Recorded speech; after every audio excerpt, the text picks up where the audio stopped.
तो कैसे हो तुम सभी।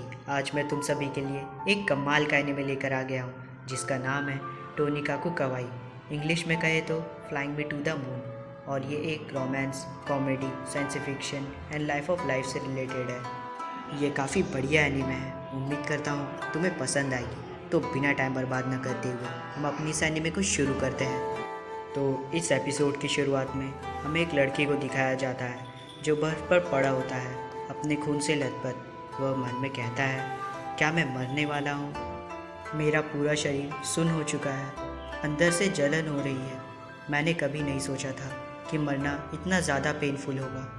तभी एक लड़की उससे कहती है, तुम्हें कुछ नहीं होगा, तुम कहीं नहीं जा रहे, अब तक तुम मरने के लिए रेडी भी नहीं हो। और वो लड़का अपने मन में कहता है, जब मैं अपने होश खो रहा था तब मैंने एक एंजल की आवाज़ सुनी। वो फर्स्ट टाइम था जब मैंने अपनी वाइफ को देखा और उससे बातें करी। अब वही लड़का अपने बारे में हमें बताने लगता है। मान लो तुम्हें प्यार हो गया, तुमने शादी करी और बच्चे हो गए। मेरे पास एक एडवाइस है। और अब एक हस्बैंड और एक वाइफ अपने बच्चे को देख कर कहते हैं, इसका क्या नाम रखें? वो आदमी कहता है, कुछ बड़ा, यूनिक या यूनिवर्स जैसा। नासा कैसा रहेगा? तभी वो लड़का अपनी एडवाइस देते हुए कहता है कि प्लीज़ कोई अपने बच्चे को कुछ अच्छा नाम दो। अब इस बंदे का नेम है नासा, युसाकी नासा। वो कहता है, मेरे नाम के कारण सभी मेरा मजाक उड़ाते थे। स्कूल में जब कोई मेरा नाम पढ़ता था तो वो भी हंसता था। और मुझे पता नहीं था कि नासा एक्रोनी में American national aeronautics and space administration का है। लेकिन मुझे पता था लोग मेरा मजाक बनाते हैं और ये मुझे बिल्कुल पसंद नहीं था। तो इसलिए मैंने वो बनने की कोशिश करी जिसकी सब रिस्पेक्ट कर सके। जो भी मेरा नाम ले वो कहे, वाह ये तो नासा से भी बेटर है। इसके बाद जब मैं अपने थर्ड ईयर में था, अपने मिडिल स्कूल के, अब हमें उसके स्कूल का सीन दिखाया जाता है। उसकी टीचर उससे कहती है, तुम scuba universities affiliated high school में जाना चाहते हो, पर वहाँ जाना तो काफ़ी ज़्यादा मुश्किल है। पर नासा उनसे कहता है कि मुझे पूरा भरोसा है कि मैं वहाँ जा सकता हूँ। उसकी टीचर उसके ग्रेड देखते हुए कहती है, मुझे लगता नहीं कि तुम ऐसा कर पाओगे। मगर नासा कहता है कि ये मैं कर लूँगा। उसकी टीचर कहती है, ठीक है फिर, तुम्हारे एंट्रेंस एग्ज़ाम में अभी टाइम है, तो तुम चाहो तो अपने पेरेंट्स से इस बारे में बात कर सकते हो। मगर नासा कहता है, इसकी ज़रूरत नहीं, मेरे पेरेंट्स ये डिसाइड नहीं कर सकते कि मुझे क्या करना है। ये मेरी लाइफ है और यही मेरा डिसीजन है। इसके बाद वो अपनी टीचर को शुक्रिया कर वहाँ से चला जाता है। अब नासा रास्ते से जाते हुए अपने ग्रेड्स देख रहा होता है और कहता है, फिर से फर्स्ट प्लेस, ऐसे मैं अपने एग्ज़ाम को आराम से पास कर लूँगा। और तभी वो एक लड़की को देखता है और बोलता है, मेरे पास कहने को कोई शब्द नहीं थे, वो बहुत क्यूट थी। क्या वो मेरे एज की है या मुझसे छोटी? वो कौन से स्कूल में जाती होगी? उससे बातें करने के लिए वो रोड को क्रॉस करने के बजाय सीधा कूद कर पार हो जाता है और उसकी ओर बढ़ने लगता है। और इसी वक्त तभी उसके सामने से एक ट्रक गुजरती है और उसे टक्कर मार देती है। अब नासा कहता है, ये सब मेरी लापरवाही के कारण हुआ है। मैंने सोचा नहीं था कि मैं इस तरह मरूंगा। और जो सीन हमें एपिसोड के स्टार्ट में दिखाया गया था, हमें पता चलता है कि वह इस तरह हुआ था। तभी वहाँ पे वो लड़की आ जाती है और वो ट्रक ड्राइवर भी आकर उस लड़की से कहता है, क्या तुम ठीक हो? वो लड़की कहती है, हाँ, पर तुम्हें शायद इसे हॉस्पिटल ले जाना चाहिए। वो बोलता है, हाँ, पर तुम्हें भी चोट आई है क्योंकि इसे बचाते हुए तुम भी ट्रक के सामने आ गई थी। अब नासा उस लड़की से कुछ कहने की कोशिश कर रहा होता है, पर वह लड़की उससे कहती है, तुम्हें खुद को इतना पुश करने की ज़रूरत नहीं है और ना ही मुझे थैंक्स कहने की। जल्दी ठीक हो जाना और मुझे भूल जाना। अब नासा अपने मन में बोलता है, मैंने उसे मून की ओर जाते हुए देखा, वो बिल्कुल प्रिंसेस कागुया की जैसी लग रही थी। अब नासा एक स्टोरी बताने लगता है, टेल ऑफ बैम्बू कटर की, जिसमें एक कपल एक साथ नहीं हो पाते, जिसमें कागुया प्रिंसेस मून चली जाती है और उसके फादर और एम्परर उसे रोक नहीं पाते। अब वो ट्रक ड्राइवर एम्बुलेंस बुला रहा होता है कि तभी नासा खड़ा हो जाता है और उससे पूछता है कि वो लड़की कहाँ गई। वो बंदा कहता है, तुम्हें आराम करना चाहिए। मगर जो नासा है वो उस पर चिल्लाने लगता है और कहता है कि उसके पास इन सभी के लिए टाइम नहीं है। वो बंदा कहता है, तुम उसके पास क्यों जाना चाहते हो? नासा कहता है, क्योंकि वो बहुत ज़्यादा क्यूट है। और ये बोलकर वो वहाँ से भाग जाता है। कुछ दूर आगे आने के बाद नासा उसे फाइनली ढूंढ लेता है और उसके पास जाकर कहता है, हे, तुम्हारा थैंक्स मेरी जान बचाने के लिए। वैसे मेरा नाम नासा है। वो लड़की कहती है, तुम्हें इतनी चोट लगी है पर फिर भी तुम भागते हुए यहाँ आए। अब वो उसे अपने पास बैठने को कहती है और उसका खून पोंछने लगती है।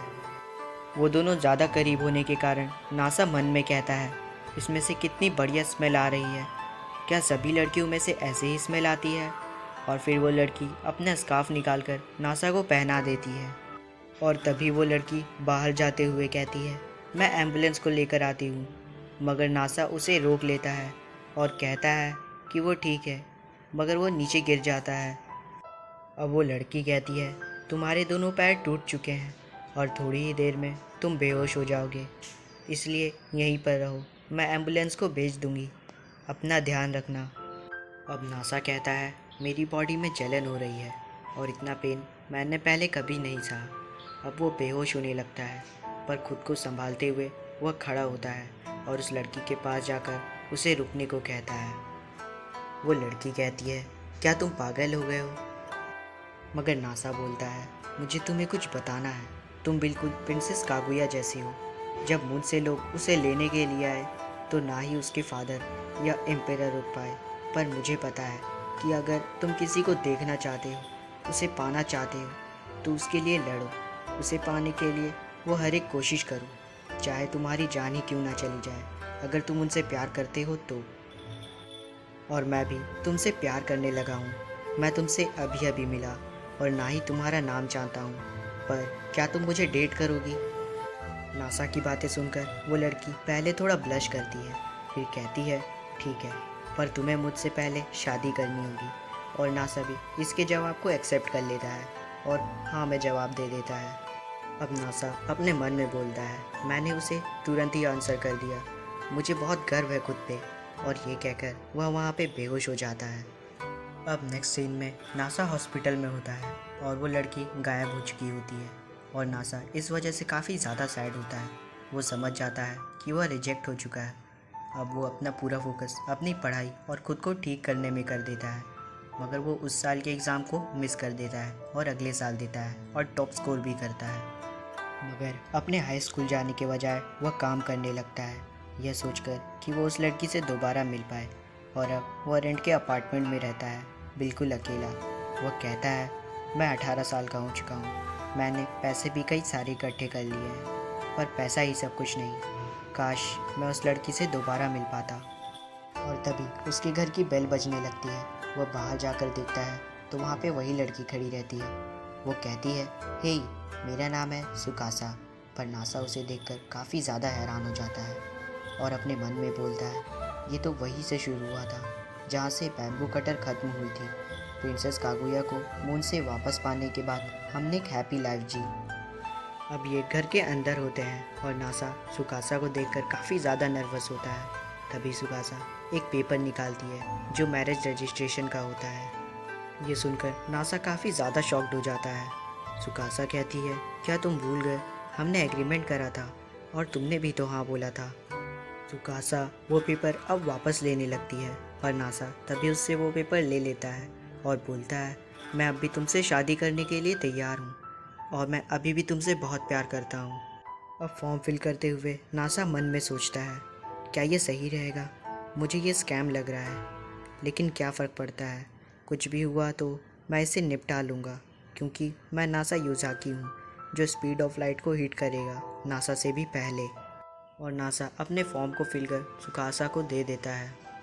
अब सुकासा कहती है, सुसाका युज़ाकी, मेरा नया नाम, ये मुझे पसंद आया।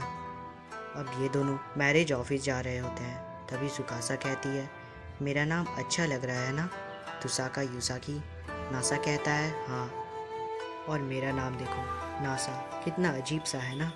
और मन में कहता है, वेट, आज तक मैं जितने लोगों से भी मिला, ये उन सब में से पहली है जिसने मेरे नाम का मजाक नहीं उड़ाया।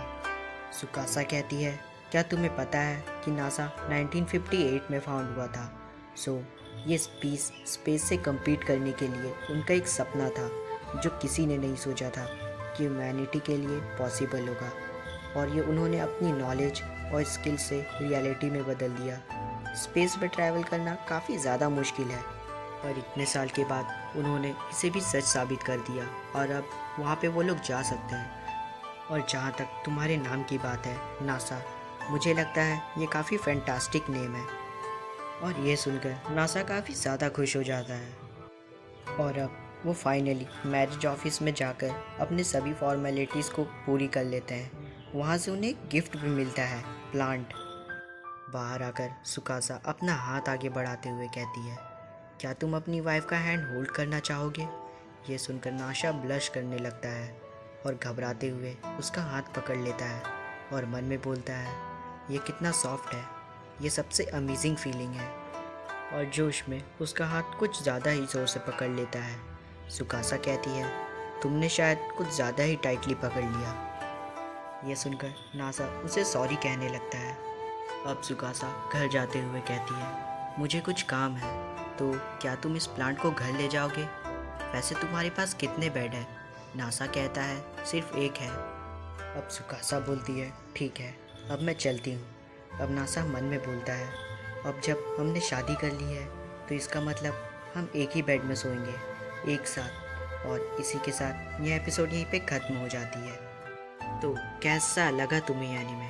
अगर तुम्हें अच्छा लगा हो तो कमेंट कर बताना, मैं इसके दूसरे एपिसोड भी डाल दूँगा। अगर इस चैनल पर नए टपके हो तो प्लीज़ सब्सक्राइब कर लेना और बगल में एक बेल आइकन है, उसे भी ऑल पर प्रेस कर देना। तब तक हम मिलेंगे एक नई वीडियो में।